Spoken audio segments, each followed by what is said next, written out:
கேட்பவர்கள் ஒரு கருத்தை வைக்கிறாங்க. எங்களுக்கு சலுகைகள் வேண்டாம். அதுல கிடைக்கின்ற எந்த பயனுமே வேணாம். சம உரிமை வேணும்ன்ற மாதிரி கேட்கறாங்க. எல்லாருக்குமான உரிமை எங்களுக்கு வேணும். மனிதன மனிதனா பாருங்கன்னு ஒரு கருத்தை வைக்கிறாங்க. இப்ப யார் மனிதனா பாக்குறாங்க? பார்க்காம இருக்காங்க.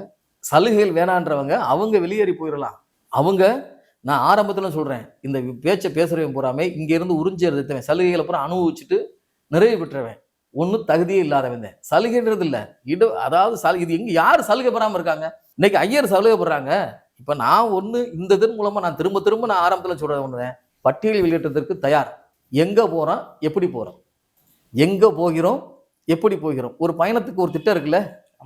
நம்ம இங்க முதல்ல ஒரு டிக்கெட் புக் பண்ணணும், ஒரு இந்த பாதையில போறோம். அப்ப இந்த பட்டியல் வெளியிட்டதுக்காக நம்ம எங்க போறோம், எப்படி போறோம், யாரு சொல்ல போறா? நமக்கு உண்டான இடத்துக்கு இப்ப எல்லாருமே அவங்க 10% கேட்டு ஒதுக்கி இருக்காங்கல்ல.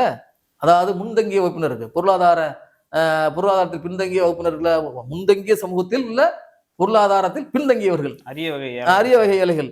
அதே மாதிரி நீங்க அதை நம்ம அந்த திட்டத்தை நீங்களும் எத்தனையோ நடத்திருக்காங்க. இதுல யாராவது முன் வச்சிருக்கா சொல்லுங்க. நான் முதல் ஆளாக போய் போராட தயாரா இருக்கேன். வாழ்நாள் அர்ப்பணிக்க தயாரா இருக்கேன். அதாவது நம்ம இந்த திட்டத்தின்படி இந்த கட்சியை நம்ம கட்சிக்கு பின்னாடி போறோம். இவங்க இத்தனை % நமக்கு வாங்கி தர போறாங்க. நம்ம இதுல இருந்து நம்ம முன்னேறிய சமூகமா மாறிடுவோம். நம்ம பட்டியல் வெளியேற்றத்தை நம்ம ஆயிடுச்சாங்கன்னு சொன்னாங்க. இந்த திட்டங்களை சமர்ப்பிக்க சொல்லுங்க. சும்மா வெறுமனே உட்காந்துக்கிட்டு எங்கேயாவது ஒரு இடத்துல உட்காந்துக்கிட்டு ஏதாவது ஒரு விஷயத்த பேசிக்கிட்டு இந்த சமூகத்தை பாத்தீங்கன்னா மேலும் மேலும் பின்னுக்கு தூக்கிருக்காங்க.